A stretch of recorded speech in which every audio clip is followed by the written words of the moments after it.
Hello students, তোমরা যারা এবার এইচএসসি 2025 সালের পরীক্ষার্থী আছো, তোমাদের জন্য ইংরেজি দ্বিতীয় পত্র এবং প্রথম পত্রের রাইটিং পার্টের একটা পূর্ণাঙ্গ সাজেশন নিয়ে আজকের এই ভিডিওটা। আশা করি ইনশাল্লাহ এর বাইরে থেকে কোনো কিছুই আসবে না, এবং যাদের হাতে সময় কম বা আগে একটু পড়ে রেখেছো, এখানে যে রাইটিং পার্টের সাজেশনগুলো দেওয়া আছে এগুলো যদি তোমরা কভার করে পরীক্ষার হল পর্যন্ত যেতে পারো, আশা করি তোমাদের রাইটিং পার্টে তোমরা সম্পূর্ণ নাম্বার সিকিউর করতে পারবা। তো চলো শুরু করা যাক। প্রথমে আমরা দেখব সেকেন্ড পেপার। আমরা জানি ইংরেজি সেকেন্ড পেপারের মার্ক হচ্ছে 40। আচ্ছা, এই 40 মার্কের মধ্যে আমরা জানি দুইটা প্যারাগ্রাফ আসবে। একটা হচ্ছে লিস্টিং অথবা ডেসক্রিপশন প্যারাগ্রাফ, আর একটা হচ্ছে কম্পারিজন অ্যান্ড কন্ট্রাস্ট অথবা কজ অ্যান্ড ইফেক্ট প্যারাগ্রাফ। তো তোমরা অনেকে কী করো, অনীহা করো ভাগ ভাগ করে সাজেশন দিলে। এই জন্য আমি টোটাল এখানে দুইটার সাজেশন একবারে দিয়ে দিয়েছি, যেন তোমরা কোনোটাকে ছাড় না দাও, কোনোটাকে কম গুরুত্বপূর্ণ মনে না করো। এখানে কি কি প্যারাগ্রাফ আমাদের সাজেশনের মধ্যে আছে আমরা একটু খেয়াল করি। ইম্প্যাক্ট মানে causes and effects of social media, importance of moral values, road accident, moral degradation of young generation, environmental pollution, junk food versus healthy food. এই যে যতগুলো বললাম এগুলো হচ্ছে 7 স্টার মানে মোস্ট ইম্পর্ট্যান্ট। এরপরে হচ্ছে 5 স্টার, এরপরে হচ্ছে 3 স্টার। এইভাবে আর কি সাজেশনের স্ট্রেংথ মানে গুরুত্বপূর্ণ দিক থেকে কোনটা কতটুকু বেশি গুরুত্বপূর্ণ কম গুরুত্বপূর্ণ সেভাবে সাজেশন দেওয়া আছে। তবে আমি তোমাদেরকে সাজেস্ট করব 7 স্টার 3 স্টার 5 স্টার না দেখে সবগুলো তোমরা কমপ্লিট করে যাবা। যাদের হাতে সময় একদমই কম তারা শুধু 7 স্টার এবং 5 স্টার পড়লেই হবে। তারপরে আছে climate change, qualities and duties of an ideal student, drug addiction, price hike, food adulteration, global warming, technical education versus general education, female education, online class versus offline class বা in campus class যে কোনো একটা আসতে পারে, nuclear family versus extended family. তারপরে পরীক্ষায় আসতে পারে ডেমোক্রেসি ভার্সেস অটোক্রেসি অথবা ডেমোক্রেসি ভার্সেস ডিক্টেটরশিপ। অটোক্রেসি এবং ডিক্টেটরশিপ একই জিনিস। আর হচ্ছে আমাদের সমসাময়িক দ্য জুলাই রেভলিউশন 2024। এটা জুলাই রেভলিউশন না এসে জুলাই আপরাইজিংও আসতে পারে, নাম পরিবর্তন করে আসতে পারে, জিনিস একই।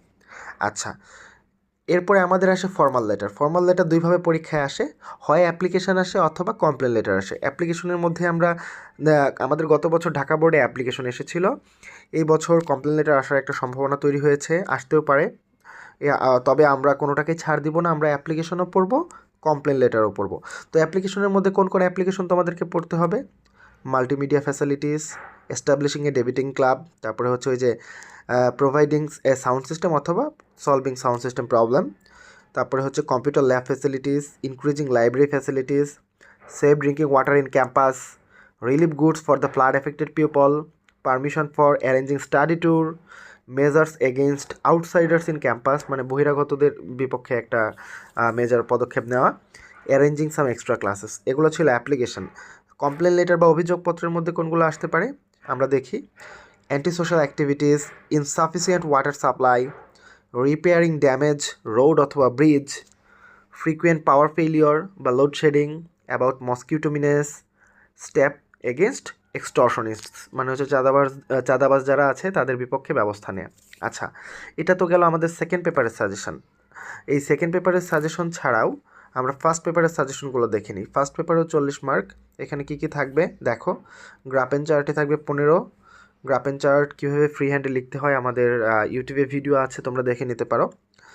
যেমন time allocation, students daily activities, তারপরে হচ্ছে এয়ার বা এনভায়রনমেন্টাল পলিউশনের বিভিন্ন সোর্স, 21শে বইমেলায় বই বিক্রির যে selling rate, book selling rate, literacy rate of Bangladesh, people living below poverty line, export sectors in Bangladesh, families household expenditure, এটা অনেক important, choice of profession, percentage of transportation uses অথবা the engagement of child labour. এই graph and চার্টগুলো আমাদের জন্য খুবই গুরুত্বপূর্ণ। দুইটাকে এমনভাবে পড়বো যেন এটা গ্রাফ হিসেবে আসুক অথবা পাই চার্ট হিসেবে আসুক, যেভাবে আসুক না কেন আমরা যেন লিখতে পারি। স্টোরি রাইটিংয়ের মধ্যে কি আছে দেখো। হ্যাপি কবলার, ও আচ্ছা, স্টোরি রাইটিংয়ের ক্ষেত্রে বলে রাখি, স্টোরি দুই ধরনের স্টোরি পরীক্ষা আসতে দেখা যায়। একটা হচ্ছে ট্রেডিশনাল, এই যে বক্সের মধ্যে যেগুলো দেখতে পাচ্ছ, happy cobbler, poor woodcutter, king Lear, এগুলো হচ্ছে ট্রেডিশনাল স্টোরি, মানে আমরা জানি আসলে এটা কী। আর এক ধরনের স্টোরি এখন পরীক্ষায় প্রচুর পরিমাণে আসতে দেখা যাচ্ছে, সেগুলো হচ্ছে ক্রিয়েটিভ স্টোরি রাইটিং, মানে যে কোনো একটা স্টোরির স্টার্টিং স্যাররা করে দিবে, ওই স্টার্টিং অনুযায়ী তোমাকে একটা গল্প বানাতে হবে, একটা মরাল মেসেজ সহ আর কি। তো আমরা দুই ধরনের স্টোরি পড়ে যাব। আমাদের গত বছরও ফ্রি হ্যান্ড রাইটিং স্টোরি এসেছিল, আবার অনেক বোর্ডে ক্রিয়েটিভ রাইটিং স্টোরিও আসছে। অতএব কোনোটাকেই ছাড় দেওয়ার কোনো অপশন নাই, আমাদেরকে দুইটা পড়েই পরীক্ষার হলে যেতে হবে। ট্রেডিশনাল স্টোরিগুলোর মধ্যে আছে happy cobbler, poor woodcutter, king Lear, তারপরে হচ্ছে golden necklace, selfish giant, cunning fox and foolish crow, wonderful goose, ডাবেন অ্যান্ড, স্কলার অ্যান্ড বোটম্যান, আর হচ্ছে উইজডম অফ কাজী। এগুলো পড়লেই হবে। আর ক্রিয়েটিভ স্টোরি রাইটিংয়ের মধ্যে তোমাদের কী কী পড়তে হবে দেখো। টু রেস্কিউ এ ড্রনিং বয়, মানে একটা ছেলে ডুবে যাচ্ছিল, পাশ দিয়ে একজন মানুষ যাচ্ছিল, তাকে রেস্কিউ করছে, এরকম একটা গল্প।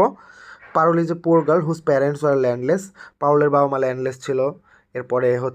এরপরেও সে তার চেষ্টার মাধ্যমে সে তার ভাগ্যের পরিবর্তন করেছিল, এরকম একটা গল্প। আর Raihan is a HSC student but very inattentive to his studies, এখানে যে সে পড়াশোনায় মনোযোগী, এরপরে তার রেজাল্ট খারাপ হচ্ছে, টেস্ট পরীক্ষা খারাপ করে, সেখানে পড়ার পরে আবার ভালো করে, এরকম একটা গল্প তোমরা তৈরি করে দিয়ে দিবা। আর এ বয় অথবা girl was going to college and saw A money bag in the street, এটার ক্ষেত্রে ধরো যে একটা ছেলে অথবা মেয়ে স্কুলে অথবা কলেজে যাচ্ছিল, রাস্তার পাশে তারা একটা মানি ব্যাগ খুঁজে পেলো, সেটাকে তারা প্রপার মালিক যে তাকে খুঁজে বের করে কীভাবে সেটা সঠিকভাবে তার কাছে পৌঁছে দিল, এরকম একটা স্টোরি লাইন তোমাদেরকে তৈরি করতে হবে। আচ্ছা, তাহলে আমাদের creative story writing, traditional story writing দুইটাই পড়তে হচ্ছে। আচ্ছা, এরপরে আসা হচ্ছে ফাইনালি ইনফর্মাল লেটার বা চিঠি, যেটাকে আমরা বলে থাকি, স্টাম্প সহ যেটাকে লিখতে হয়।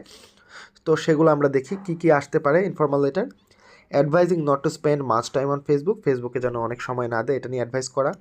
তারপরে হচ্ছে improving the competency in English, অথবা এটার অ্যাডভান্টেজেসও আসতে পারে পরীক্ষায়।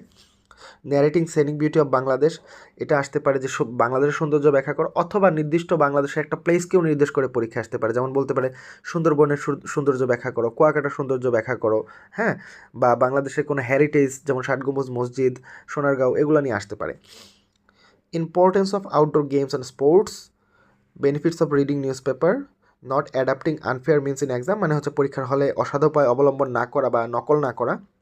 Advising not to share fake news অথবা মিসলিডিং নিউজ ইন ফেসবুক, ফেসবুকে বা সোশ্যাল মিডিয়ায় মিসলিডিং কোনো বা ভুল কোনো গুজব না ছড়ানো। Advising to refrain from smoking, ধূমপান থেকে বিরত থাকা। Advising to be conscious about social media, সামাজিক গণমাধ্যম সম্পর্কে সতর্ক থাকা। তারপরে প্রিপারেশন ফর দ্য অথবা progress for the upcoming HSC, plan after HSC exam, আর congratulating for getting first prize to your friend, এগুলা। তো এই ছিল হচ্ছে আমাদের টোটাল সাজেশন। প্রতি বছরের ন্যায় আশা করি এবারও সাজেশনের বাইরে থেকে কোনো কিছু আসবে না ইনশাল্লাহ। তো এগুলো তোমরা পড়ে নিও, আর কারো যদি কোনো রাইটিং পার্ট তোমরা না পাও, আমাদের এই যে ইউটিউব চ্যানেলে ফলো করে রাখতে পারো, অথবা আমাকে জানাতে পারো যে কোন কোন রাইটিং পার্টটা তোমার দরকার, সেটা ইনশাল্লাহ আমি দিয়ে দিব। তো আমাদের আজকের সাজেশন ভিডিও এই পর্যন্তই। ইনশাল্লাহ নেক্সট ডে কোনো একাডেমিক ক্লাসে দেখা হবে তোমাদের সাথে। টিল দেন, টেক কেয়ার, আল্লাহ হাফেজ।